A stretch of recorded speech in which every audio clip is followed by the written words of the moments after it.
पद्म पुराणांतर्गत महात्म के पंचम अध्याय में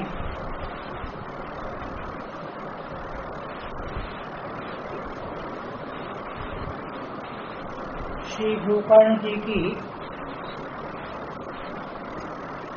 श्रीमद्भागवती कथा सप्ताह को सुन करके धूम्रकारी प्रेत योनि से मुक्त हो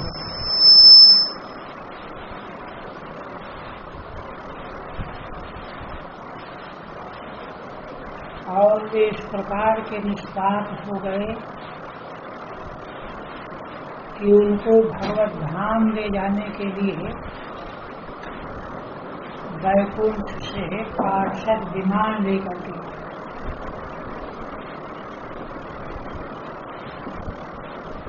उस समय गोकर्ण जी ने जो कथा बांटने वाले थे तो उन्होंने प्रश्न किया कि कथा तो बहुत श्रोताओं ने सुनी है, तो आप लोग इन सबों के लिए विमान क्यों नहीं लाए?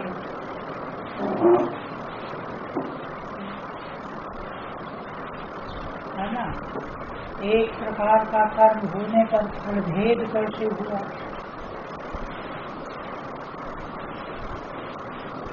इस प्रश्न को सुन करके भगवान के पार्षदों ने उत्तर दिया, यहीं से है ना,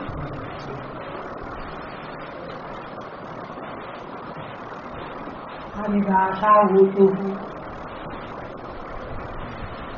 देखिए, महात्म्य में यह विषय इसलिए प्रस्तुत किया गया है कि श्रीमद्भागवत की कथा किस प्रकार सुननी है, उसका समग्र फल या सब परिपूर्ण फल किस प्रकार के श्रवण करने पर प्राप्त होता है, यह बात शास्त्र के द्वारा जाननी चाहिए। इसीलिए श्री भगवान के पार्षदों के मुख से वह बात कहलाई जा रही है। सामान्य किसी वक्ता के मुख से कही हुई बात नहीं है। भगवान के पार्षद तो भगवान का ही स्वरूप होते हैं, तो वे इस प्रश्न का उत्तर देने जा रहे हैं।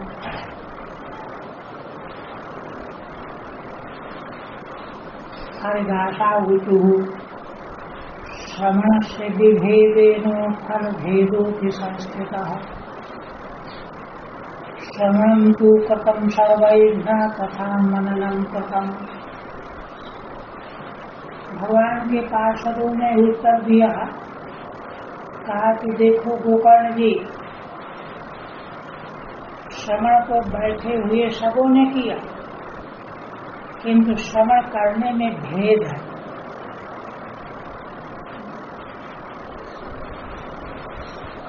भारवी ने पद लिखा है उत्तरांचल पर,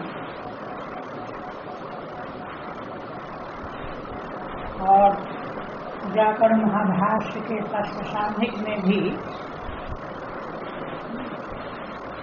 वर्ण अर्थवान है कि अर्थ शून्य है, इस प्रश्न को उठा करके देखिए शास्त्र की बात कैसे कही जाती है। तो वहाँ ये कहा गया कि केचित वर्णा अर्थवंता केचित अनर्थका। महाभाष्य में किन्हीं वर्णों का अर्थ होता है, किन्हीं का नहीं होता। तो कहते ये क्यों? कहते हैं यह निसर्गजात स्वभाव, माने तत्तद पद विशेष में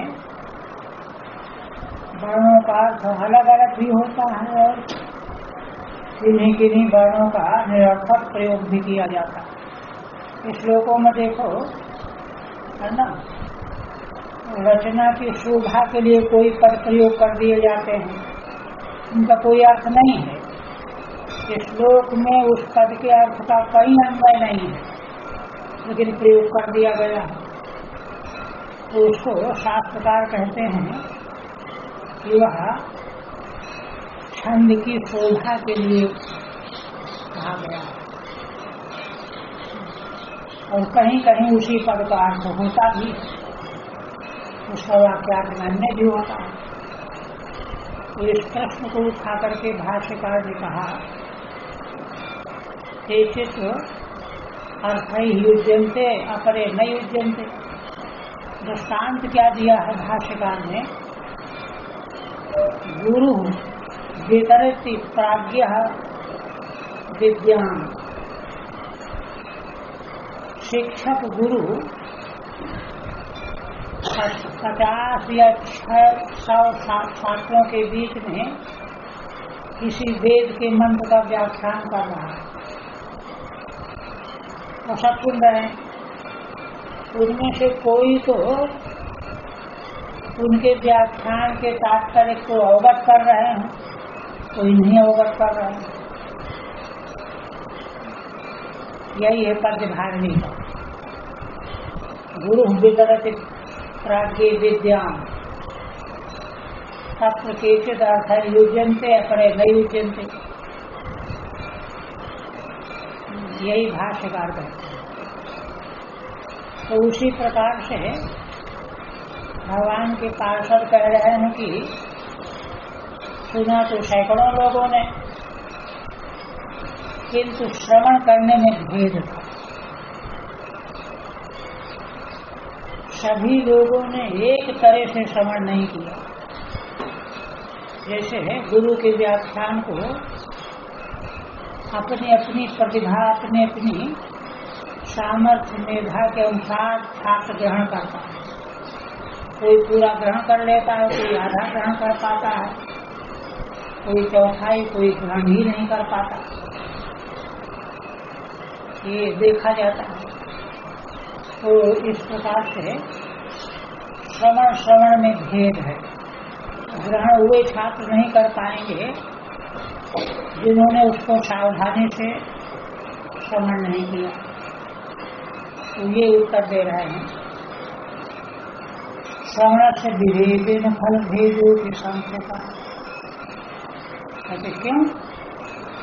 श्रवण तो कथम सर्वैः।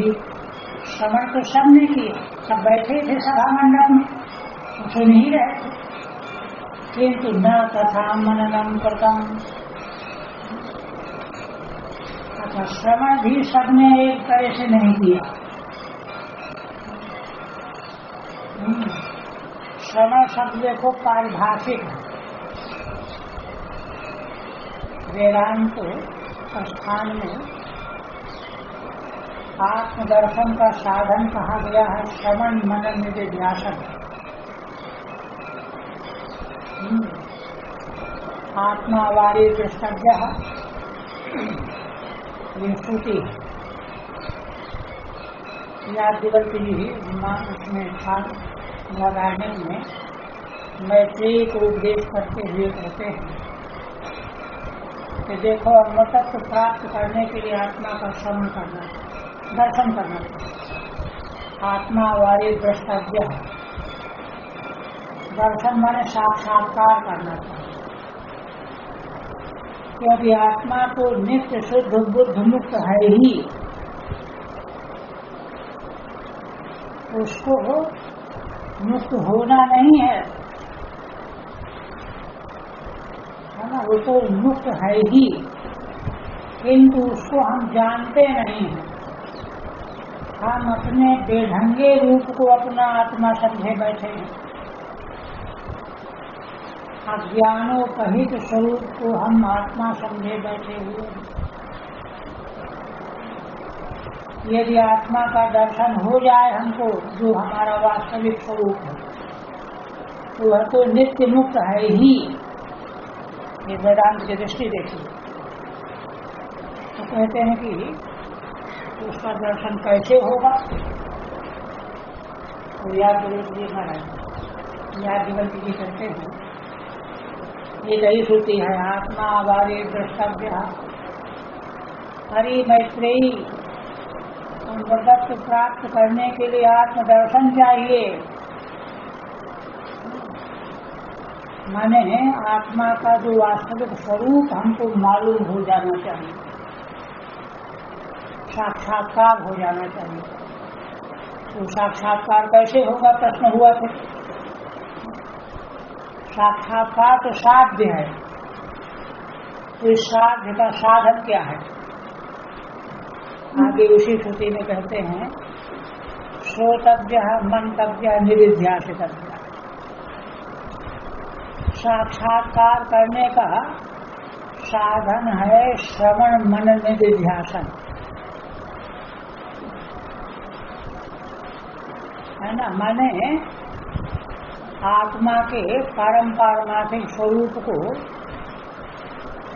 गुरुओं के द्वारा, ब्रह्मनिष्ठ महान पुरुषों के द्वारा पहले श्रवण करो। सुनने पर जो अगर कोई संशय हो जाए, असंभावना विपरीत भावना आ जाए, तो उसको दूर करने के लिए मनन करो। अब मनन करके जब असंभावना विपरीत भावना निवृत्त हो जाए, हाँ, जो सुना गया अर्थ है वो बस ठीक ठीक, कोई गड़बड़ी नहीं है, तो उसमें फिर निधिध्यासन करो, स्थिति प्राप्त करो। ये है साक्षात्कार, है ना। तो श्रवण की परिभाषा वेदांत में बताई। श्रवण क्या है? श्रवण का मतलब ये नहीं है कि बस बैठे सुन रहे हैं। श्रवण मनन निधिध्यासन तीनों पारिभाषिक वैदिक साधन है ना। ये कोई लौकिक उक्ति नहीं है। तो श्रवण की परिभाषा वेदांत दर्शन में बताई गई है कि आचार्य के मुख से वेदांत श्रुतियों का, है ना, परम ब्रह्मात्मैक्य में तात्पर्य का उदाहरण करना है श्रवण। सारी वेदांत श्रुतियां किस मुख्य अर्थ को कह रही हैं, तो उसका निर्धारण हो जाए। अच्छा, ये बात कही गई है, इसको कहा गया है श्रवण। तो इस तरह से श्रवण अगर नहीं होगा तो बात नहीं बनेगी।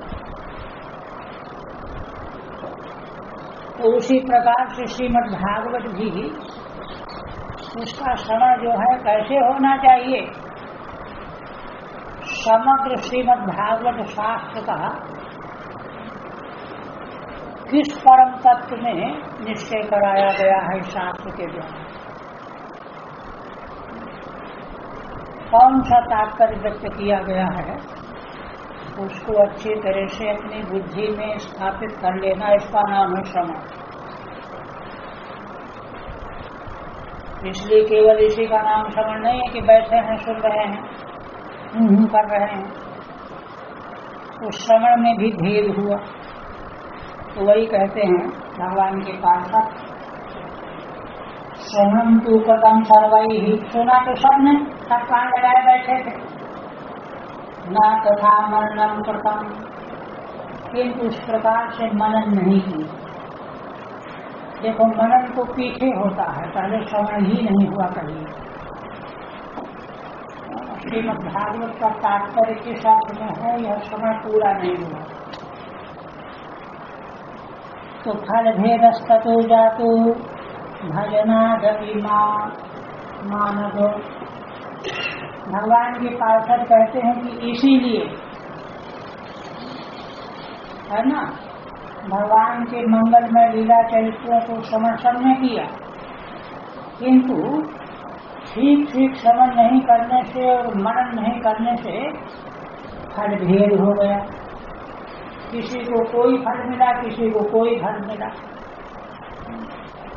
जो प्रामाणिक फल है वह सबको नहीं मिला। मुख्य फल सत्वरात्र मुकुष्यैव प्रेतेन शरणं कृतम्। अब भगवान के पाठक कहते हैं कि देखो, केवल धुंधकारी ने जो श्रवण किया है प्रामाणिक, उसी के लिए विमान आया। क्यों? 7 रात्रि तक उपवास करके प्रेत ने, धुंधकारी ने उपवास पूर्वक 7 रात्रि तक कुछ खाए पिए बिना श्रवण किया है। माने श्रवण में कितना तन्मय था वह, कि खाने पीने की उसने परवाह नहीं की।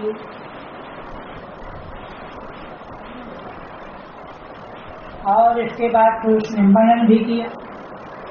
मननादि तथा तेन स्थिर चित्ते कृतम भ्रमम।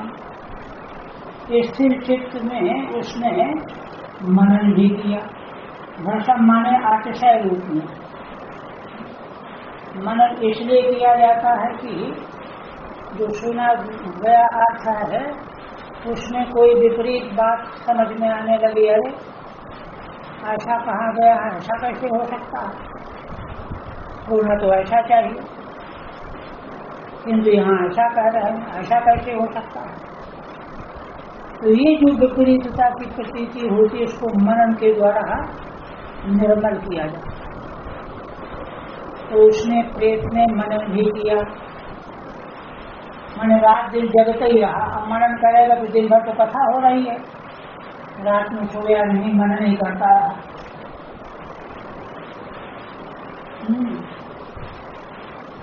भ्रम माने अतिशय मनन किया। और कहते हैं कि आदृढ़ च हृतम ज्ञानम प्रमादेन हतम श्रुतम। कोई सुना हुआ ज्ञान अगर दृढ़ नहीं हुआ है तो वह ज्ञान हृत हो जाता है, माने तो छिन्न हो जाता है, गायब हो जाता है। एक अप्रमादेन हतम श्रुतम।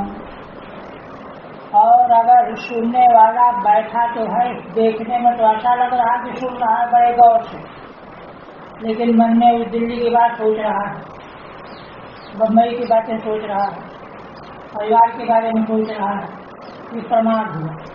तो प्रमादेन हतम श्रुतम, तो सुना हुआ जो ज्ञान है वह हत हो गया, नष्ट हो गया। इसी तरह से संदिग्धो ही हतो मंत्र।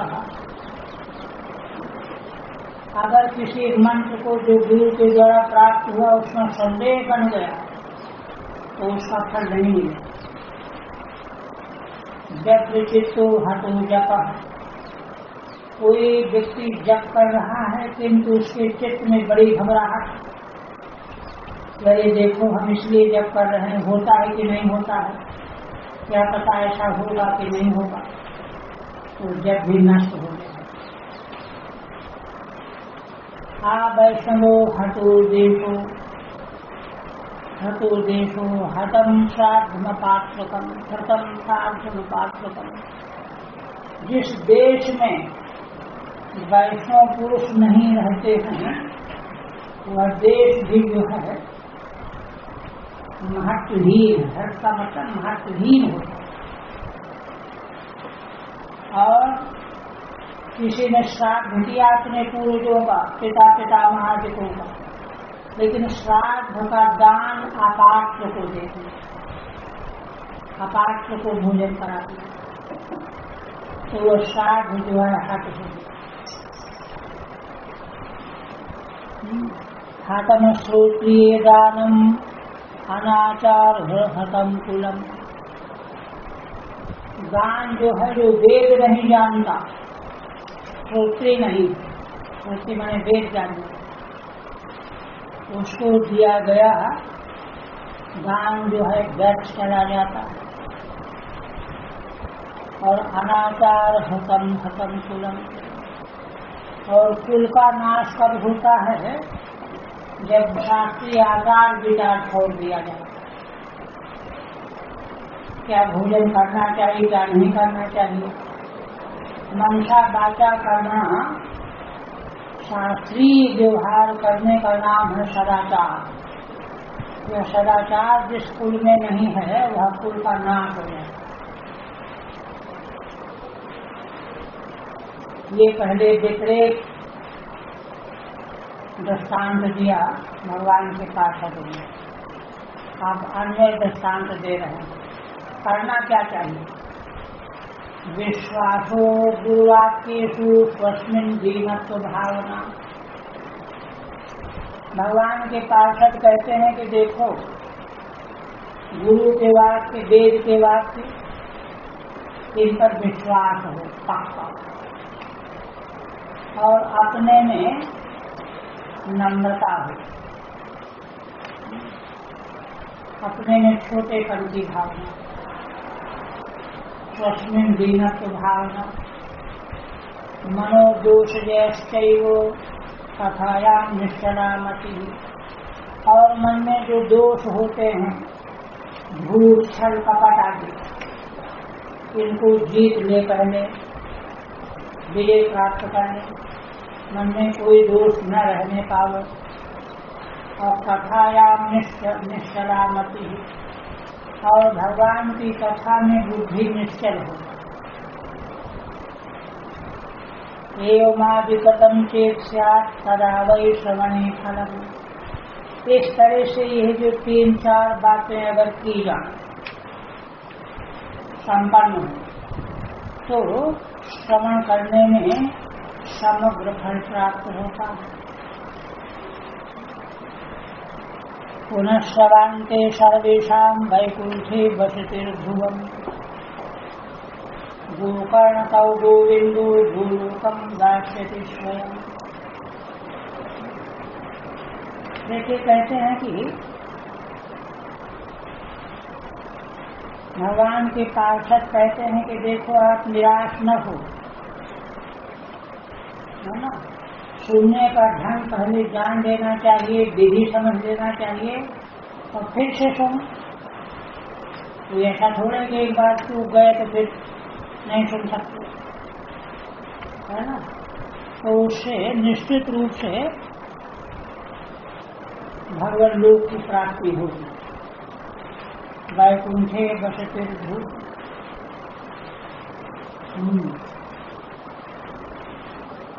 ध्रुवम निश्चित। गोकर्णकौ गोविन्दो भूलोकं दास्यति स्वयं।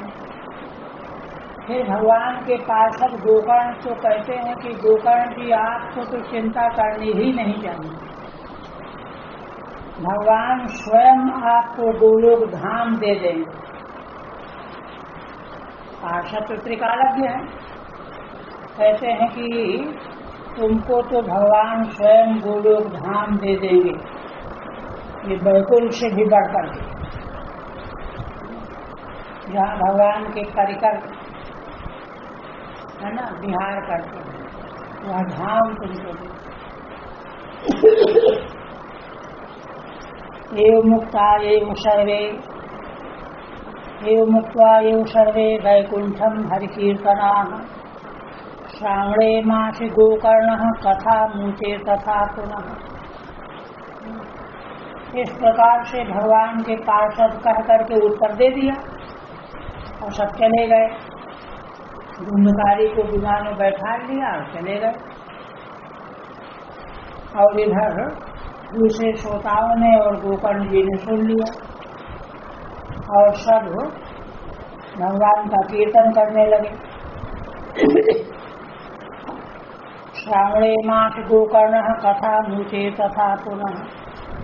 इसके बाद श्रावण के महीने में गोकर्ण जी ने पुनः सप्ताह कथा का आयोजन किया दोबारा। इस बार उन्होंने पूरी तैयारी की, श्रोताओं को खूब समझाया कि देखो, अगर विमान चाहते हो तो ऐसे कथा सुननी चाहिए। तो इस बार लोगों ने सावधान होकर के कथा का श्रवण किया। सत्वरात्रवतीं भूयः श्रवणं तैः कृतं पुनः कथा समाप्तौ यज्जातं सूयितां तच्च नारद।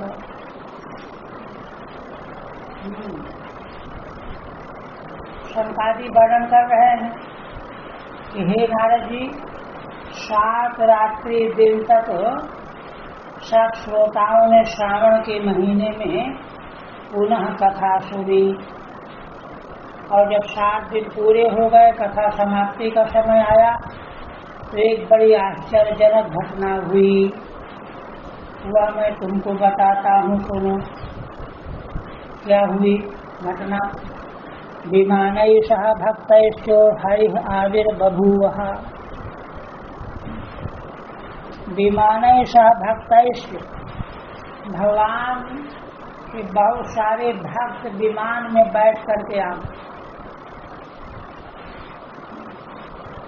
माने विमान में विराजमान भक्तों के सहित भगवान वहाँ प्रकट हो। आविर्बभूवः। जय शब्दा नमः शब्दा तत्रासन बहवस्तदा। जय हो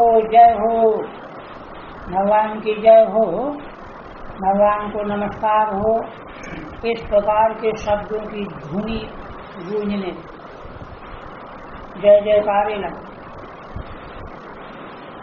पांचजन्य ध्वनिं चक्रे हर्षात् तत्र स्वयं हरि।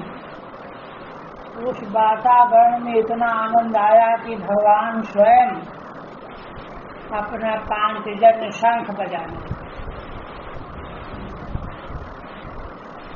गोकर्णं तु समालिंग्या करोत् स्वसदसं हरिः।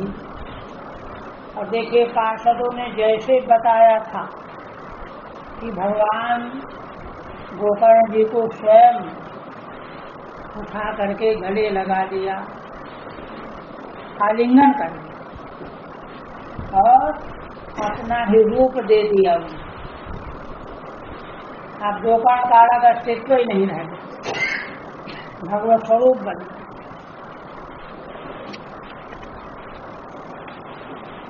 श्रुतिनन्यान् घनश्यामान् पीतकौशेयवाससः किरीटिनः कुण्डलिनस्तथा चक्रे हरिक्षणा। इतना ही नहीं, दूसरे जो श्रोता उस कथा में थे उन सबों को, क्योंकि विधि पूर्वक सबों ने सुना था, तो भगवान ने उन सबों का स्वरूप अपने समान बना दिया। घनश्यामान, बादल के समान श्याम मन उनके भी हो गए, सब श्रोता सैकड़ों। पीत कौशेय वाससा, और सभी के वस्त्र जो हैं रेशमी पीले वर्ण के हो गए। किरीटिनः कुंडलिनः, सबके सिर पर मुकुट, कानों में मकड़ा करते कुंडल, तथा चक्रे हरिक्षणा। भगवान श्री हरि ने एक क्षण में सबको अपने समान रूप दे दिया। सारूप इसको कहते।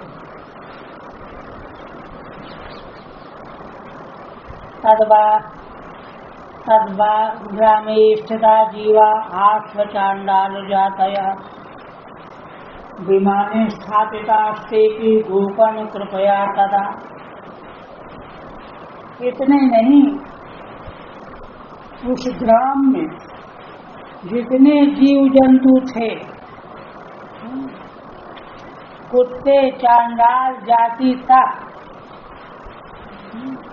सारे जीव विमाने स्थापितास्तेपि, उन सबों को विमान में स्थित होने का अवसर मिल गया। ये गोकर्ण जी की कृपा का फल है। इतना दिव्य वह उत्सव हुआ, कथा हुई कि सब तन्मय होकर के कथा श्रवण के फल स्वरूप सबको विमान प्राप्त हो गया। त्रिषिता हरिलोके ते यत्र गच्छन्ति योगिनः, और वे सब के सब भगवान के लोक को चले गए। जहाँ पर बड़े बड़े योगी जाया करते हैं। इतनी लंबी साधना के बाद योगियों को भगवान का जो धाम मिलता है वह केवल कथा सप्ताह सुन करके मिल गया।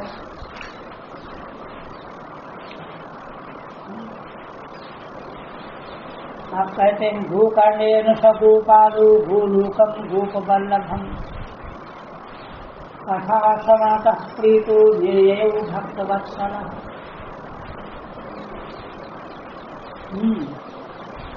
और देखिए, सबको तो भगवान का धाम मिल गया। अब भगवान ने क्या किया?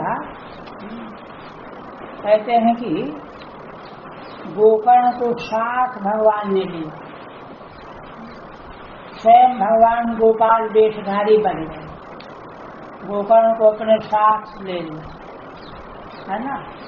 गोलोकम गोप वल्लभम, गोलोक को ले गए। गोलोक जो है सर्वोच्च धाम है, भगवान के धाम का पुराण बड़ा वर्णन है। गोप वल्लभम, गोपों का जो परम प्रिय धाम है। गोप लोग जहाँ बयानों से लीला में सम्मिलित होते हैं। कथा श्रवण तक प्रीतो निर्ययो भक्तवत्सलः। इस प्रकार से कथा के श्रवण से अत्यंत प्रसन्न होकर के भक्तवत्सल भगवान अत्यंत तृप्त हो गए, आनंदित हो। क्या कहते हैं?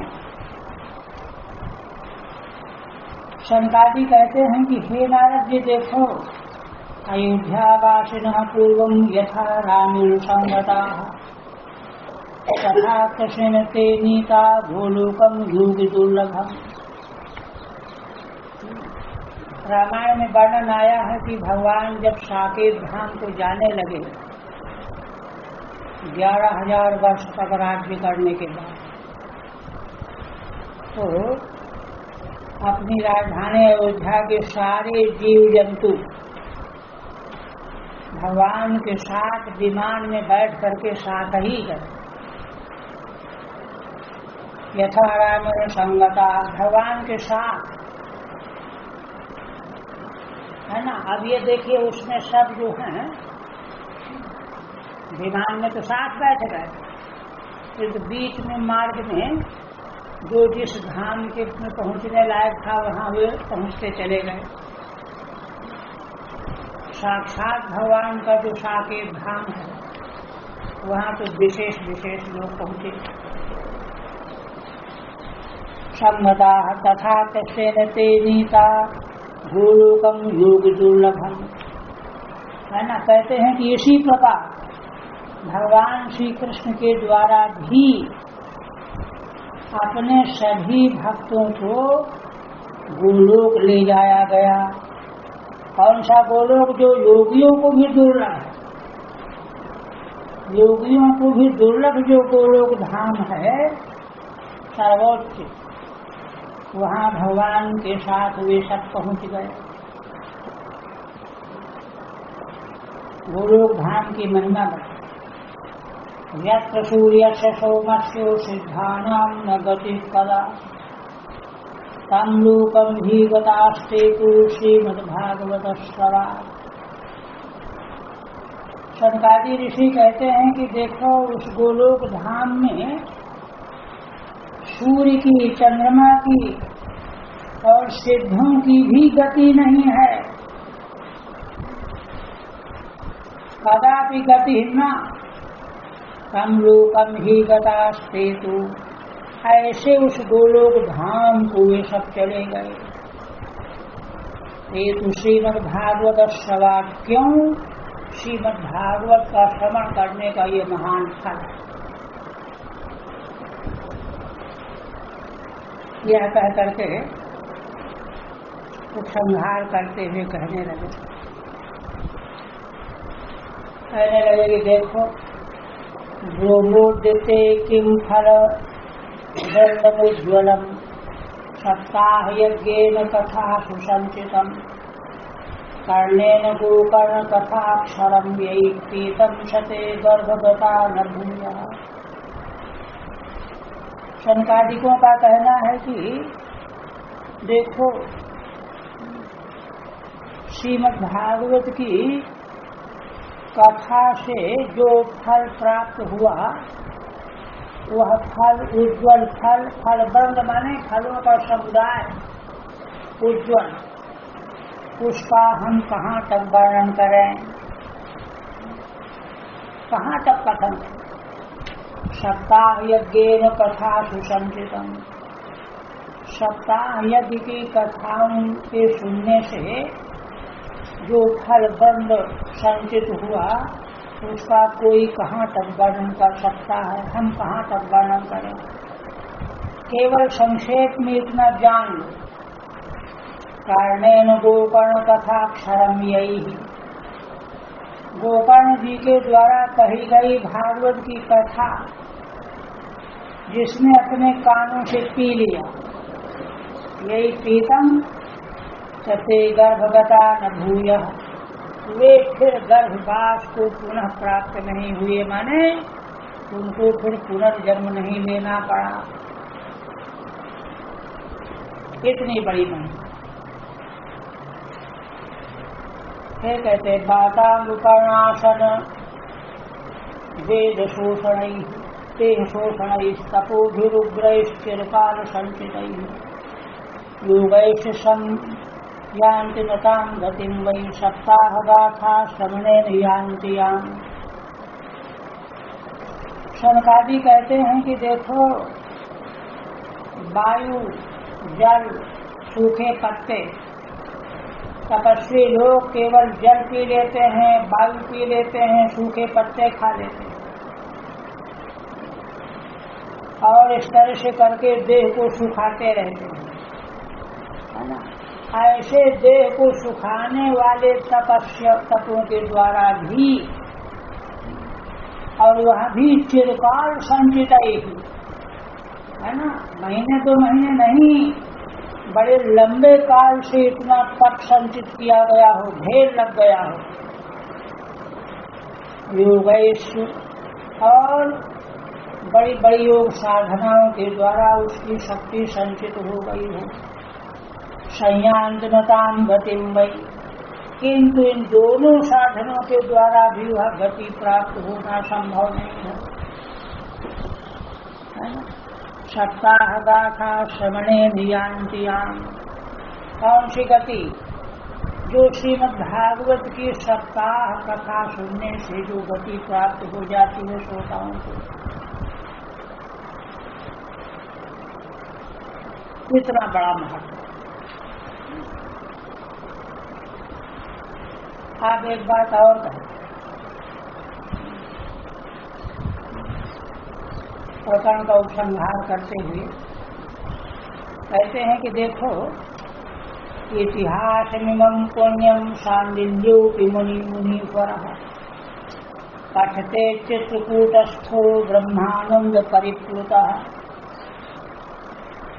देखो नारद जी, यह इतिहास जो हमने तुमको सुनाया 4 अध्याय, 4 अध्याय में नहीं, 4थे और 5वें में, अत्रते की दैश्यम से लेकर के 2 अध्याय हुआ। 2 अध्याय में जो इतिहास हमने, वही आत्मदेव ब्राह्मण से लेकर के तुंगभद्रा नदी के तट पर जो नगर था, वहाँ रहने वाले आत्मदेव नाम के ब्राह्मण, वहाँ से ये इतिहास सुनाया। यही इतिहास, इतना ये पुण्य पवित्र इतिहास है कि मुनियों में तो मुनीश्वर सांडिल्य जी पठते चित्रकूटस्था, चित्रकूट में निवास करते हैं, इस इतिहास को बार बार दोहराते रहते हैं। पठते चित्रकूटस्था ब्रह्मानंद परिप्लुता, और इसको बार बार दोहराते हुए वे ब्रह्मानंद से डूब जाते। ब्रह्मानंद परिप्लुत, इतना आनंद आता है उसको, कि ब्रह्मानंद में ही डूब जाते हैं। इस कोई ने इतिहास की ये महिमा है। फिर कहते हैं आख्यान में तत्परमं पवित्रम श्रुतम शक्रद्वै विदहे दघौघम श्राद्धे प्रयुक्तम पितृतृप्तिमावहे नित्यं सुपाठा पुनर्भवन्त। सनकादि कहते हैं कि इस परम पवित्र आख्यान को अगर कोई मनुष्य एक बार सुन लेता है तो अघौघम विदहे, तो पाप के समुदाय को भस्म कर देता है। विदहे भगौघम, सारे पापों का समुदाय, भोग माने समुदाय, जल जाता है। श्राद्धे प्रयुक्तम पितृतृप्तिमावहे, अगर इस आख्यान को कोई श्राद्ध काल में पारायण करे, पाठ करे, तो इसको सुन करके पितरों को बड़ी तृप्ति मिलती है। पितृतृप्तिमावहे, क्यों? जो कोई भी सुनेगा इससे भगवान के चरणों में प्रीति प्राप्त हो जाएगी, भगवत भाव से उत्प्रोत हो जाएगा।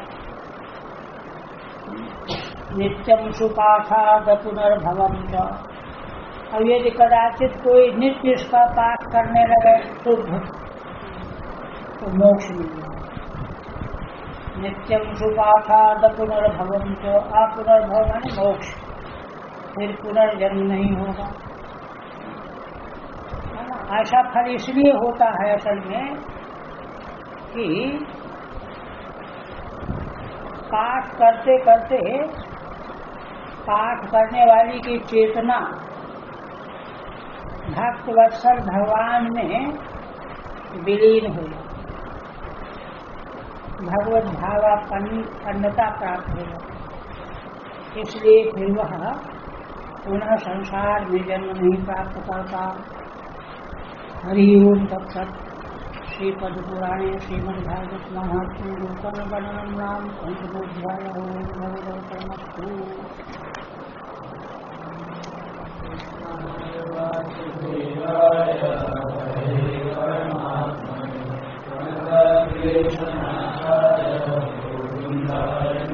आप देखिए, अब अंतिम 6 अध्याय में कथा की विधि का उपदेश किया जा रहा है। सप्ताह कथा का जो विधान है उसका बड़ा महत्व, वह भी शास्त्र के द्वारा कहा गया है। 5-10 मिनट थोड़ा सा चलते हैं। कुमारा ऊचु अर्थ थे संप्रवक्ष्यामः सप्ताह श्रवणे विधि सहायैर्वसुभिश्चैव प्रायः साधु विधि स्मृता। शौनकादि कहने लगे कि हे नारद जी, अब हम तुमको श्रीमद्भागवत सप्ताह कथा श्रवण की विधि बताएंगे, क्योंकि विधि का ठीक ठीक पालन करना जरूरी है, तब फल ठीक ठीक मिलता है। पहले कहते हैं देखो, सहायैहि वसुभिश्चैव, एक तो तुम्हारे सहयोग करने वाले कई लोग हैं और धन संकट धन भी हो। प्रायः साधु विधि स्मृता है, इन दोनों के द्वारा यह सप्ताह विधि का आयोजन साध्य होता है। पहले क्या करना चाहिए? दैवज्ञम तु समाभूय भूतम प्रच्छ यत्नता, बड़े यत्न पूर्वक ज्योतिष देवता को बुला करके और मुहूर्त पूछना चाहिए। महाराज, हमारी कथा सुनने की इच्छा है, आप समय बताइए। और विवाहे यादृशम वित्तम तादृशम परिकल्पये, विवाह में जैसा धन खर्च होता है उस प्रकार के धन की व्यवस्था करें। नभस्य आशदोर्जौ च मार्गशीर्षः शुचिर्नभः एते मासा कथारम्भे श्रुतीनां मोक्षसूचकाः। है ना, नभस्य और आश्विन, भादम आश्विन, पूज माने कार्तिक, मार्गशीर्ष अगहन, है ना, शुचिर नभा माने आषाढ़ और सावन, माने एक क्रम से आषाढ़ सावन भादो द्वार कार्तिक अगहन, 6 महीने ये परम पवित्र हैं कथा सप्ताह के लिए। एते मासा कथारंभे श्रुतीनां मोक्षसूचकाः। ये 6 मास जो हैं श्रीमद् भागवत की कथा आरंभ करने वाले श्रोताओं के लिए मोक्ष के सूचक हैं। माने अगर उनका जुगाड़ इन महीनों में बनता है तो मोक्ष के निकट पहुंचेंगे, उनको मोक्ष मिलने वाला होगा। नहीं तो कोई न कोई विघ्न आ जाएगा, भाई इस समय तो नहीं हो सकता, फिर अच्छा आगे देखेंगे, फिर देखेंगे, फिर देखेंगे। किंतु उन्हीं का जुगाड़ बन जाता है जिनको मोक्ष मिलना होता है, इसलिए मोक्ष के सूचक।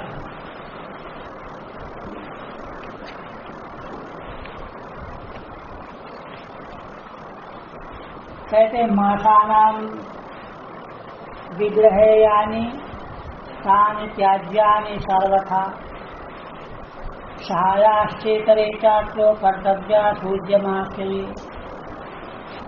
शनकादि कहते हैं कि जिन महीनों को त्याज्य बताया गया है कि इन महीनों में कथा नहीं सुननी चाहिए, है ना, तो उनको सब प्रकार से त्याज्य ही मानना चाहिए। कोई लोग समाधान निकाल लेते हैं, अरे भगवान की कथा में क्या नियम है, किंतु नहीं। अगर किसी उद्देश्य को लेकर के कथा हो रही है, जहाँ भगवान की कथा का नियम नहीं है, कोई नियम नहीं है, उसका मतलब 12 महीने निरंतर चल, वो तो ठीक है। किंतु अगर विशेष उद्देश्य को लेकर के आप करना चाहते हैं तो जो महीने त्याज्य कहे गए उनको त्यागना ही चाहिए। सहायाश्चेतरे चाप्यो कर्तव्या सूर्यमाश्चर्य। और देखो, इस आयोजन को करने के पहले ऐसे सहयोगियों को इकट्ठा करो जो बड़े उद्यमी हैं, केवल बात करने वाले नहीं। सूर्यमाश्चर्य। देशे देशे तथा सेयम वार्ता प्रेष्या प्रयत्नतः।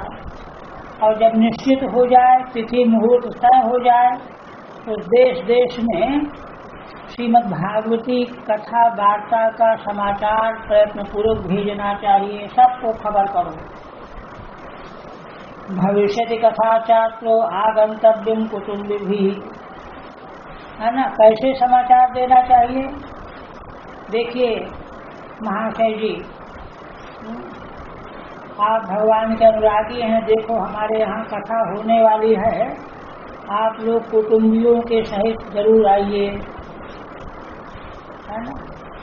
ऐसे दूरे हरि कथा केचित् दूरे चाच्युत कीर्तना स्त्रिय शूद्रादयो ये चो तेषां बोधो यतो भवेत्। कहते हैं देखो, जो भगवान की कथा से अब तक दूर पड़े रह गए, भगवान के कीर्तन में भी सम्मिलित नहीं हुए, है ना, ऐसी स्त्रियां और शूद्र आदि, इनको भी जो है सन्मार्ग में लाने के लिए इन सबों को भी आहूत करना चाहिए, बुलाना चाहिए।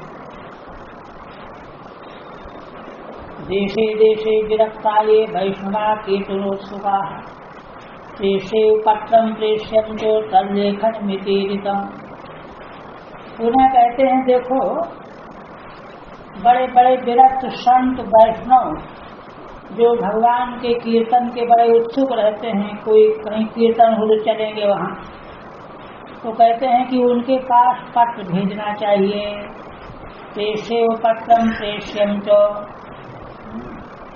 और उनके पास जो पत्र भेजा जाए उसमें क्या लिखना चाहिए, उस लिखने की वार्ता भी बता रहे हैं। ऐसे लिखना चाहिए। क्या लिखना चाहिए? सताम समाजो भविता सत्वरात्रम सुदुर्लभा। हे संत जी, हमारे यहाँ सत्पुरुषों का समाज होने वाला है, 7 रात्रि तक चलेगा। बड़ा दुर्लभ अवसर प्राप्त हो रहा है। अपूर्व रसरूपे व कथा चात्र भविष्यति। और इस समाज में ऐसा रस कभी नहीं प्राप्त हुआ होगा, ऐसी भगवान के अपूर्व रस वाली कथा होगी। इसलिए श्री भागवत पीयूष पानय रस लंपटा भवन्तश्च तथा शीघ्र मायात प्रेम तत्परा।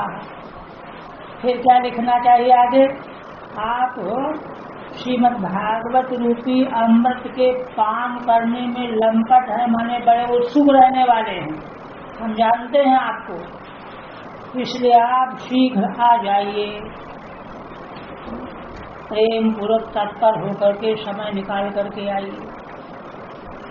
अच्छा, अब मान लो जिसको तुमने पत्र भेजा है उनके यहाँ कोई कारण पैदा हो गया है, तो कहते हैं तुम्हें फिर यह लिख देना चाहिए, नावकाशः कदापि चेत् दिनमात्रं तथापितु।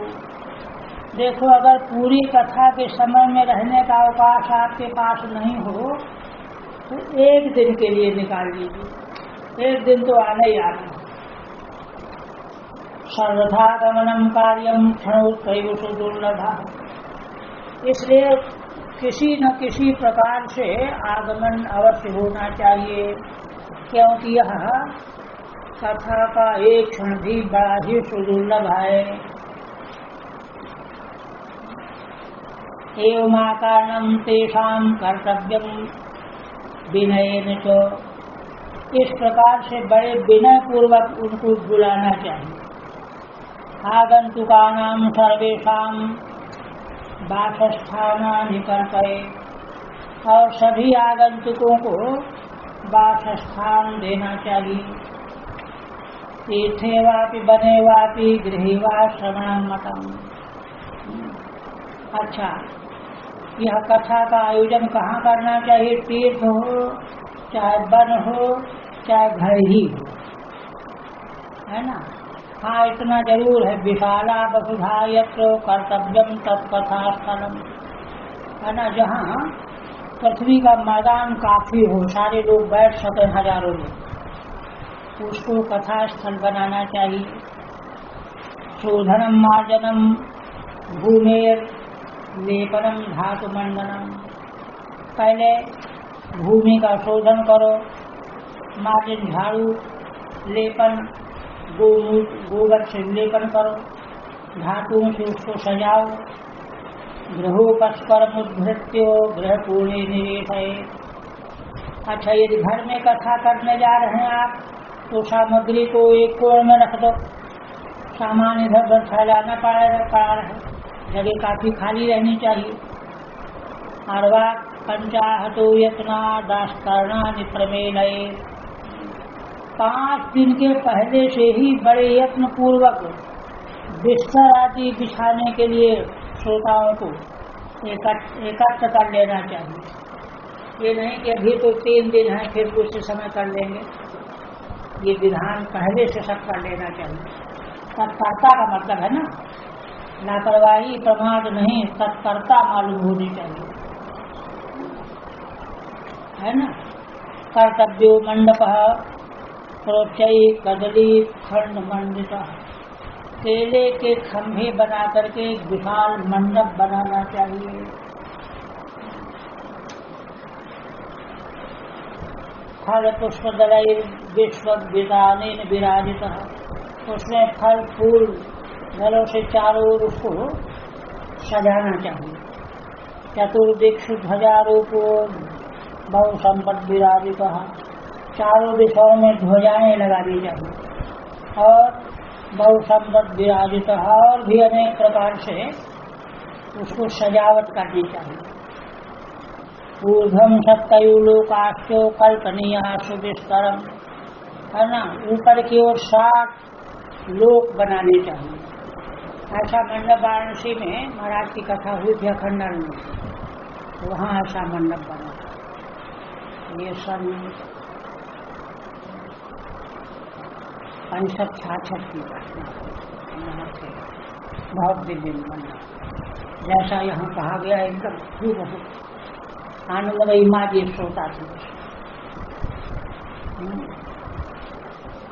तेषु विप्राः विरक्ताश्च स्थापनीया प्रबोधित। उन सप्तलोकों में ब्राह्मण और विरक्त उनको प्रार्थना पूर्वक आवाहन करके उनको स्थापित करना चाहिए। पूर्वं तेषाम् आसनानि कर्तव्यानि यथोत्तरम्, पहले उनके आसन लगाने चाहिए, उसके बाद वक्तुश्चापि तदा दिव्यमासनम परिकल्पयेत्, वक्ता के लिए भी दिव्य आसन स्थापित करना चाहिए। उदम मुखो भवेद वक्ता श्रोता वे प्रामुख सदा, अगर वक्ता का मुख उत्तर की ओर है तो श्रोता को पूर्व मुख बैठना चाहिए।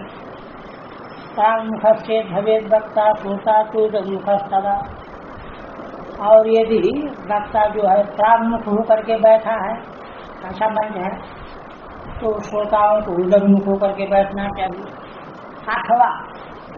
अथवा पूर्वदिग्गेया पूज्य पूजक मध्यतः, अथवा श्रोता वक्ता दोनों ही पूर्व दिशा की ओर मुखारविंद करके बैठ सकते हैं। तो तेरा मार्ग में प्रोक्ता देश कालादि कीर्तित कोविदई,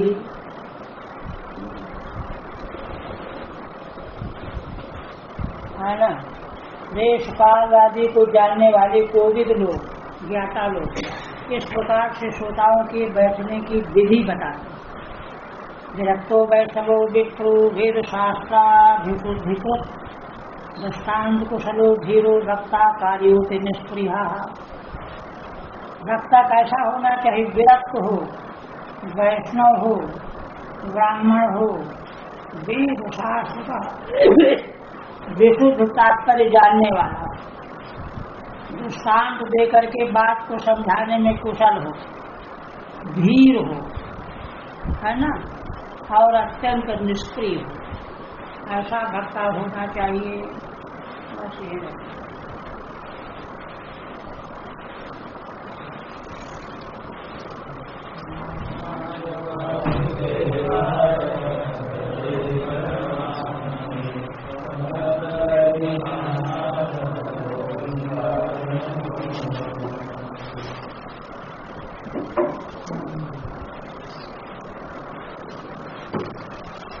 वंशी की संहिता का भी एक महात्म्य इसमें दिया गया है।